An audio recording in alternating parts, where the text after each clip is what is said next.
rich fool there on our page 8 of our study. Before we get into that, are there any questions that we may have had over the law sheet that somebody may have had questions about, or something we need to reiterate, or something on that line? I think we covered it real good, and I'm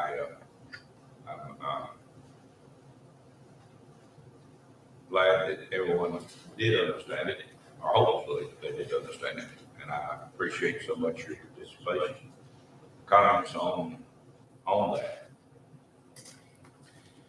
When we talk about the rich fool, there's two things we need to deal with.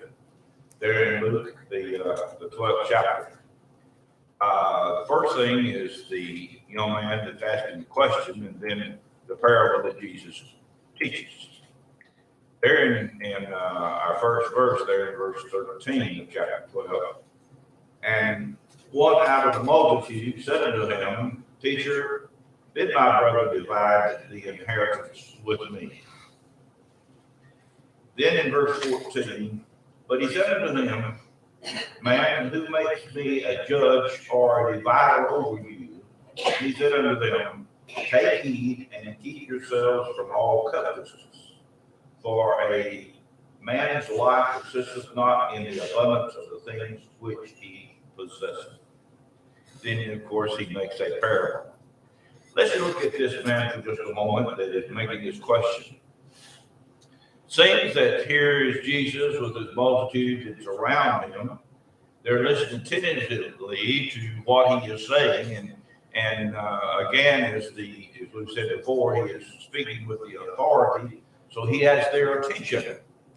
So here's some things that, as he is beginning to talk to them about, there are questions, other questions that people have, and he's been called the rabbi, which is master teacher.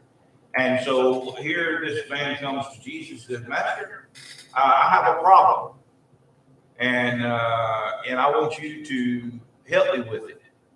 To begin with, we can see that Jesus was not a judge, nor was he could hand down any kind of a judgment. Because what did Jesus come here to do? All right, Luke 19, verse 10. He didn't come over here to make judgments. He was not here to do this or that as far as judging Israel. He used to teach the things that God has sent him to do. Now, another thing we need to keep in mind is things that this man had failed to realize that there are others that divides this inheritance, because what was the purpose of the scribes or the lawyers of that time? Was that their purpose? Yes.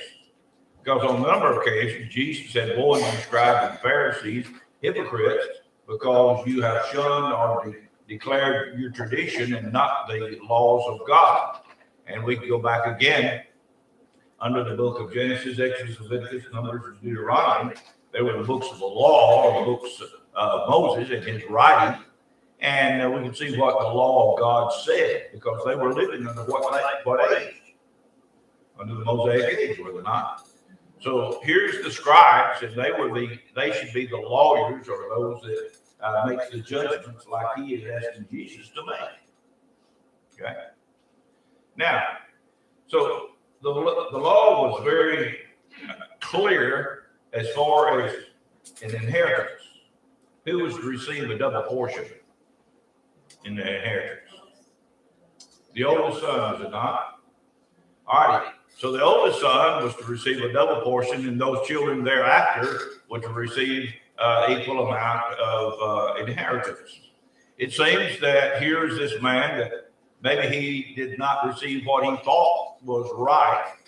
And I think that he was also an individual that was a covetous individual. And in the sense that a little bit later on, he makes a statement as far as being covetous. Now, let me ask you this. When he says there in verse 15, verse 13, excuse me, Teacher, bid my brother. Now, here is not someone that is his next door neighbor. It's not someone that's far off. It is not something. It is what? His brother. Now, when we talk about brother, we talk about family, is it not? I believe so. Now, it seems that whatever the case is, I believe it is obvious that he was concerned about the material things, not about the spiritual things that Jesus was trying to teach them, but the material things that he possessed. And he's wanting to carry his brother actually to court, because this is what he's mentioned, is it not? My brother is not doing what I think he should. Is this not the case many times with mankind? If there is a judgment that is given, many times, well, that's not what the judgment I want, or I'm not happy, or I didn't get this, or I didn't get that. And what happens to many times a family? It is split because of that.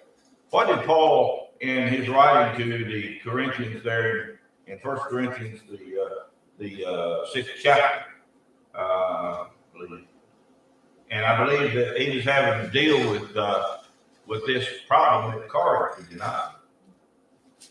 What does verse 6 begin to say? But brother goeth to law with brother, and that therefore unbelievers.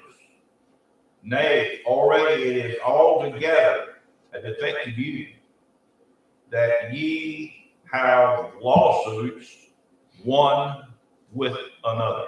I'm reading out of American Standard Version. Why not rather take wrong? Why not rather be defaulted? Why is it that we have to go to the law for something against even a family member? We are of the same family, and yet many times the courts have to decide what the problem is and how to divide it. Back at this time, when was the division of property given to the children? Usually before the father died. We have a number of occasions of that. Jacob, and we can see, and we also see others. What about, I might be looking like, but there's several in there as far as Isaac, yes. Okay, and we have the prodigal son. That's the one I'm trying to figure out. The use, he said, Father, divide to me what is rightfully mine. And several other illustrations that shows that the inheritance was given prior to the father's death or the blessing. And we can see that is in the Old Testament law as well. But the oldest were to get a double portion, then the others were divided accordingly. Now, turn with me to the book of 1 Timothy, the 6th chapter, verse 10. That's what I should do. Instead of drinking coffee, decaffeinated coffee, should drink. my brain is not going here. 1 Timothy 6 is verse 10. What does it say? Okay. Here's an indication that this is one of the things that's wrong with this young man here. He was covetous of the material things as far as the love of the money. Maybe he said, well, I want more money. Maybe he had not used his inheritance wisely, and he wanted more to do more with it. Whatever the case may be, we don't have the story, we speculate. But it seems that he was a covetous man. But why do we become covetous? That's the question that I want us to ask. Why do we become covetous? I think sometimes we try to keep up with the Joneses, maybe. Okay, very good. Their standard of living is higher than mine or whatever. Okay, that's very good. That's very probably one of the biggest problems. Yeah, it's true. That's what. I mean, not him. Okay. Initiative or The ability to purchase it. Okay, that's okay. Okay.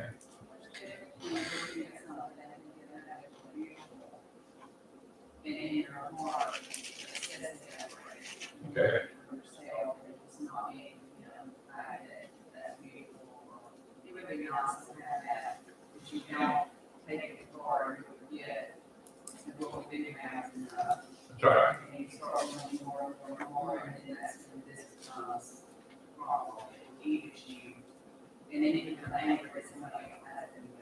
Okay.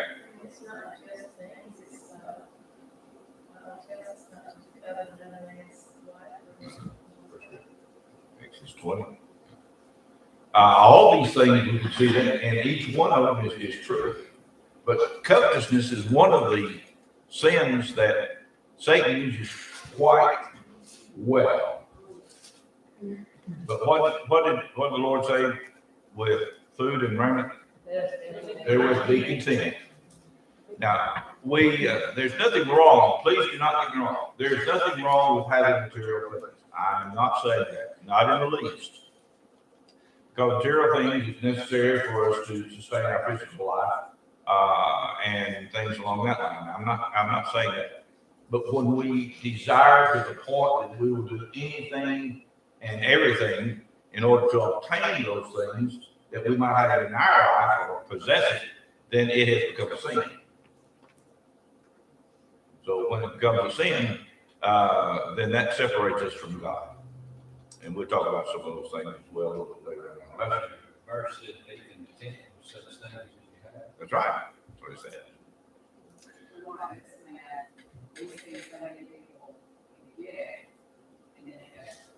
Mm-hmm. Totally. That's correct. The book of First Chronicles, the 29th chapter, First Chronicles 29 and verse 14, it tells us very plainly that all things belong to God. So what are we here on this earth doing? We're just using it, are we not? Stewards of the things that He has given us. Now, if we want to become obsessive with it, then we have separated ourselves from God. And whenever we have that desire more than anything, we would separate ourselves from God. And this is one of the things that we're going to talk about here in just a moment about the rich fool. He said, "My soul, did he possess that? It wasn't his. It wasn't his to give away. It wasn't his to take. It wasn't his to. It belonged to God." We'll talk about that here, maybe in a few minutes as well. But all things belong to God. He is the creator. We just use the things that God has given us here on this earth. And it seems, like I said, this man seems to be covetous. His inheritance was divided like it should have been. Life is not held together by material things, is it? Because the material things, what is it for? Is riches. Do they? What do you say? They canker, corrupt. Yeah. You ever find an old penny out there in the ground, been out there for many years, how it's corroded, and many times you can't even tell what the dates are? Well, that's as far as riches. That's its value. In other words, it's going to all be destroyed sometime, either while we're here or when God says it's time to end the world. It's going to be left right where it is. Don't care how. much money you have. You have a bad illness, and it takes all the money you have. It doesn't always take the illness away. That's right. Death and everything. Okay. Well, and you can lose your possessions or riches due to fire, due to natural disasters. Mm-hmm. You know, we have a great love for many things in this world. But along that line, what was 1 Timothy 6, verse 7? Verse we probably know. it's certainly we, Brought nothing into this world. We're not carrying anything out. Okay. So that's the thing. When we're born into this world, we do not possess anything. Just the breath of life and the soul that God has given to us. That's all we have. Verse 8, following this is there having food and raiment, let us be there with content. Mhm. That's exactly it. And I think we can see that very, very plainly. Okay. Now, what else do you think that we can see from the standpoint of this man? His attitude was not correct, was it not?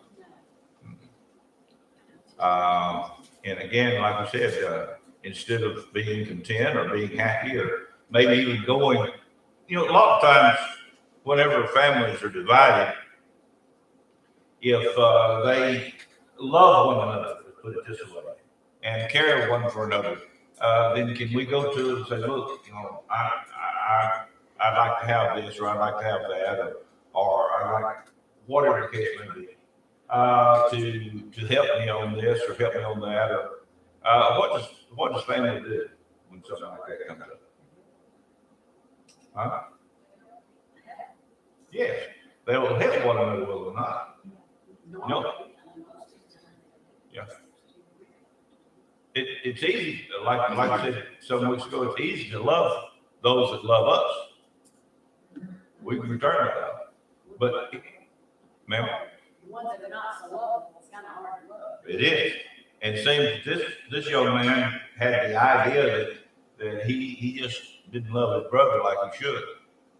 Instead of going to him privately or going to him and stating this statement, he wants somebody else to be the fall guy. Well, the judge said this, and you better do what the judge says instead of trying to work it out yourself. We all have more families than not, if someone passes away, that family usually not the same after that. Mhm. A lot of loss, a lot of resentments, a lot of bad things towards other people in the family, over possessions. Saying that, I know Tom I have preached funerals, and it's been some time back. Someone asked it, what did they leave behind? I said, they didn't take anything, but they were talking about their possessions. They were very wealthy, and what did they leave behind? Everything. They didn't take anything. I had a good friend, and he had 5 children, I think it was. Had some quite a bit of wealth. He had a family meeting. And he said, this is what you get. And it was so specified in that will, when the lawyer read it, if anybody, either an in-law or outlaw or whatever you want to call them, has a problem with it, your name gets took out. Just that quick. We know couples, as Judge Judy says, this is the way it goes down. And to my knowledge, when he passed, and I knew the family quite well, there hasn't been any issues. And he had understood. Well, I think, like I said, most of the time back in that time, it was because the father divided prior to his death. So it's pretty well, this is what it's going to live. No. Mm-hmm.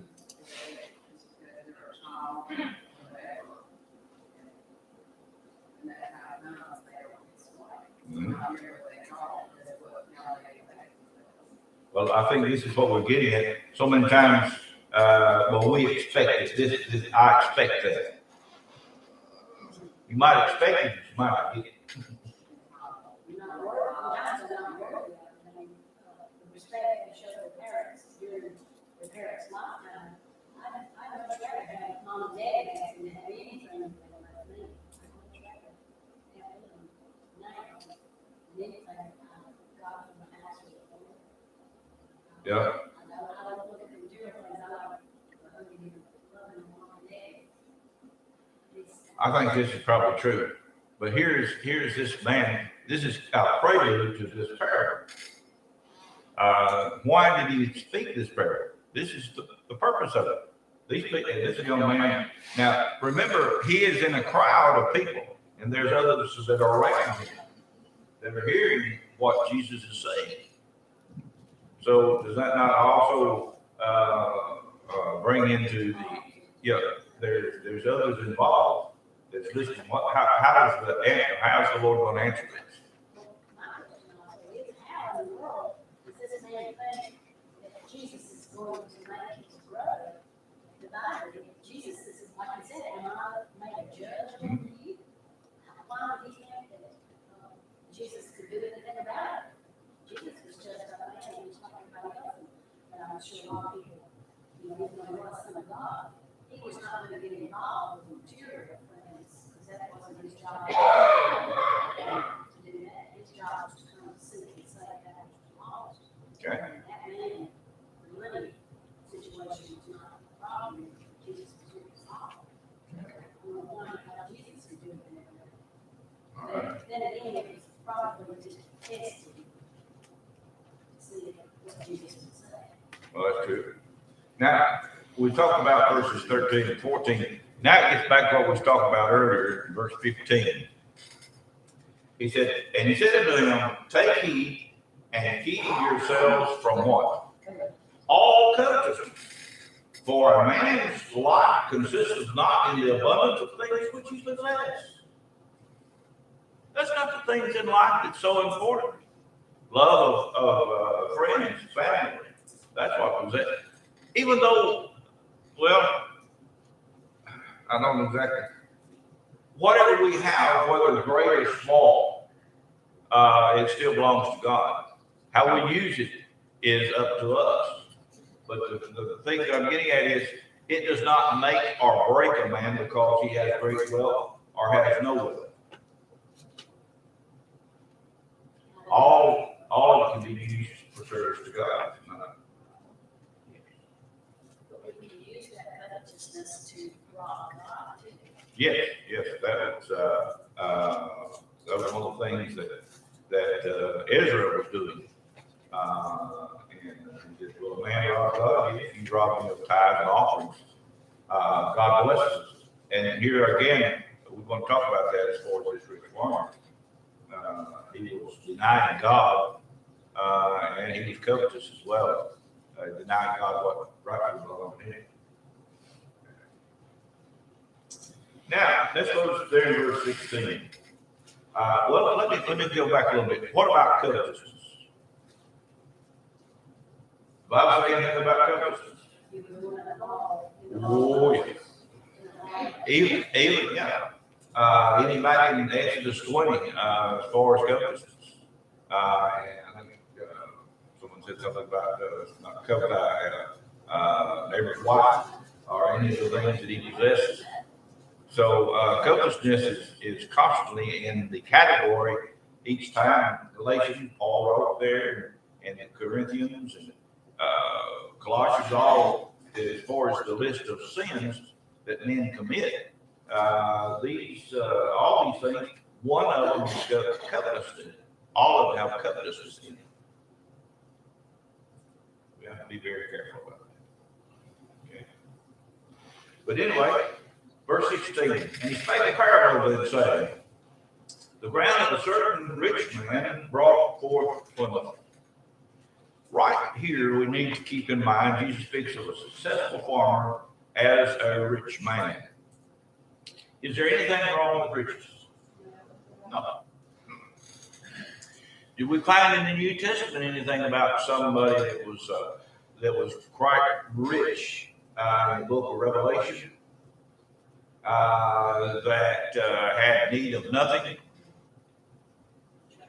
Revelation 3, beginning there at verse 17, what does it say? Anybody have that?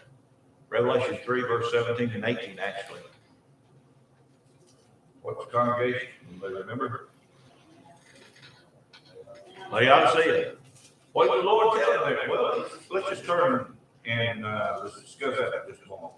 Revelation 3, verse 17 and 18. Because thou sayest, I am rich and have gotten riches and have need of nothing. Notice what he said. knowest not that thou art wretched, wretched one, and miserable, and poor, and blind, and naked?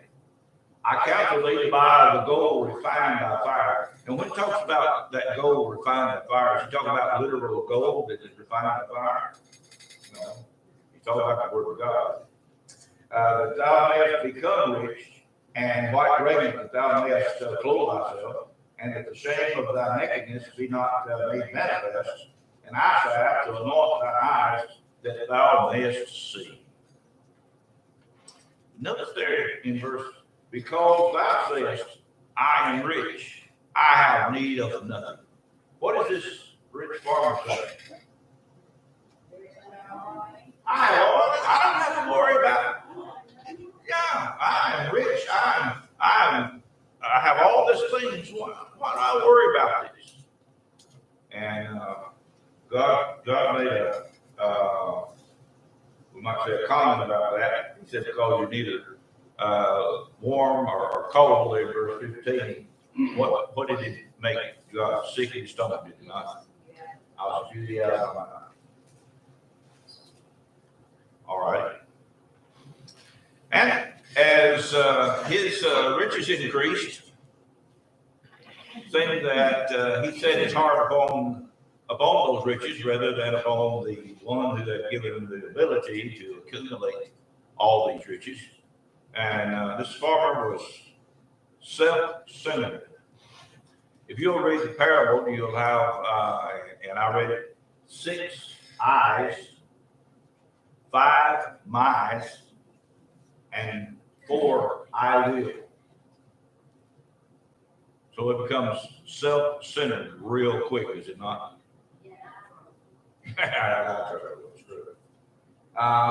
Why, again, the things belong all to God. Why is it that he is saying, this is mine? Okay. Selfishness. That's right. Self-centered. Maybe Go. boastful to the people around you. I know it's right from God. We didn't get it all for themselves. Okay, go back to Ezekiel 18, verse 4. It says that all souls belongs to God. Because he made that, we said it earlier. He said, my soul, I'll say to my soul, I have all these things. And my soul is this, my soul. Sorry about that. It's not yours, it's God. He doesn't possess, he doesn't own it. God owns it. He lets you have it for a while. And he says, we're going to give an answer. Kind of like what Acts 26 and verse 9, I believe it is. Did you say, I thought we ever think wrong? As a young man in school, one of the things that we finally got to ride school buses as the years progressed, and I can remember I got on the wrong school bus. You ever done that? Maybe some of you have. And I got on the wrong school bus, and whenever the bus route was over, I was still sitting there. Well, where do you belong? Well, I belong way over here. You're on the wrong school bus. Well, I thought I was on the right school bus. I was expecting to get home. But I didn't make it. All right. What does man do as far as his quote unquote speculation? I want it my way. That seems to be this young man, or in this parable, farmer. Like I said before, we might get our hamburgers that way, but we're not going to get our life that way. Not be pleasing to God. All right. What is, along the same line, what does Jeremiah 10, verse 23 say? Okay. Not the man to direct his own footsteps. We can't do it. We might try. We may think we've got it made, but it's not. God must direct our footsteps, and we're going to get to the place called heaven. All right. I wrote down a few things here, and I thought I'd share them with you as far as my thoughts here. He was an ambitious individual, and his attitude of course, was wrong. And I wrote these things down. Security for many years to come, a confession that he was not trusting in God for the future. True. And then two, a love of ease in disregard for the will of God, that for his own good he should toil. Goes back to Genesis 3, beginning verse 17. Remember when Adam and Eve had sinned against God? And God said, these are going to be your punishments. One of the things that he told Adam that he was going to have to do was what? He's going to have to toil the ground. He said, the sweat of your brow, you're going to earn your bread. So this rich farmer had the idea, well, I don't have to do any work. I'll just sit back and enjoy all these things that I possess. So love of ease, and not caring about what was in the future. And then the third thing, the desire to gratify the lust of the flesh by what? He said, by this I will do, I'll say I want to eat and drink and be merry. Okay. Anybody remember again? And we'll talk about this later on too. But what about the prodigal son? What did he do? Yeah, he went into a far country and he squandered the material things that his father had given to him, and he was eating and drinking and being merry until what? They all run out. So here is this rich farmer seems to have had a similar attitude, that I have all these things. Why do I worry about tomorrow? I'm not going to worry about my soul. I'm not going to worry about the things that take place. I've just got so much to enjoy. I'm just going to forget about everything else. Didn't work. Well, this man had nothing to say to God. God had a lot to say to him. Yes, he did. And those, again, three mistakes that he made. He mistook the purpose of his life, thinking that his wealth would take care of him the rest of his life. And he mistook the right use of his worldly means, and we can see that he hoarded them up when he should have shared those things with those that were less fortunate than he. Nothing wrong with possession. He didn't say that. But he said, it's mine, I will do this, I will do that. I'm not going to share it with anyone. That was his attitude. And then the third thing, his negligence of the future. He preferred the riches instead of humbling himself before God. That's right. What is your life? It is what? Vapor that appeareth for a little while and then vanisheth away.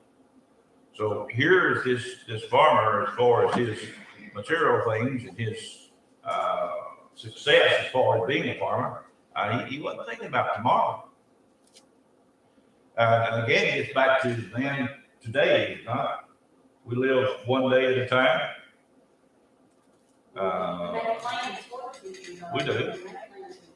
There's nothing wrong with making plans for the future. That's right. What does Luke 12 and verse 24 say? Same statement we're in here. Luke 12 and verse 24. They shall neither sow nor reap, whether they have storehouses nor barns, and God feedeth them. How much more better are you than the fowls? You're a lot more valuable than the sparrows of the air, because they don't have a soul that's going to return to God. God knows all things. There's nothing hidden from God. And so we can see that this farmer had the wrong attitude. Don't need to worry about tomorrow. Now, please do not get me wrong. We have our part in working. We have our part to do to please God. Yes. We cannot just sit by with our thumbs twiddling and saying, well, I'm a Christian, therefore I do not have to do anything else. God should give me everything that I need whenever I want it. That's not the case. He does not expect us to do that. And he said, if he does not provide even for your own family, he said, well, you're worse than an infidel. Okay. So an unbeliever. So he tells us we have to do our part in order to be pleasing to you. So why is it that man overlooks what he says? Why does man overlook what God commands? We don't believe. We don't think. Well, that's way up in the future. That's young people. I can remember my parents telling me whenever we'd go and get in the car, they would say, "You be careful when you're going out on a date or going somewhere, maybe on a trip." He said, "You be careful." I can remember that.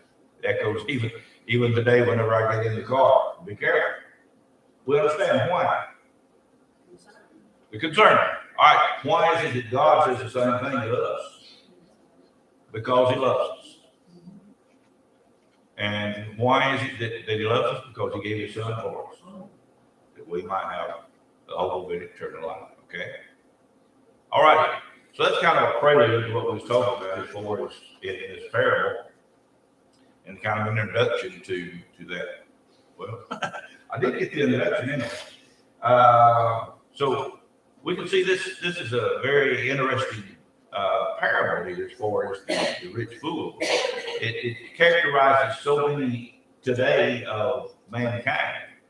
We're no longer concerned about the spiritual things. If we were, this building here wouldn't contain near enough.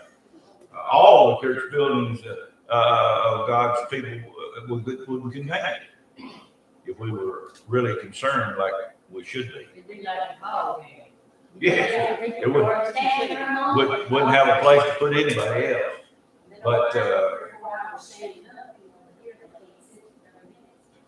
But it seems that we have become a nation or people that is forgotten the one that is the creator. And some days we're going to say, "Oops, I forgot." Okay. All right, any questions? I appreciate so much everyone's comment. And our class will begin then in our lesson itself on some of the things that the rich farmer was doing and not doing.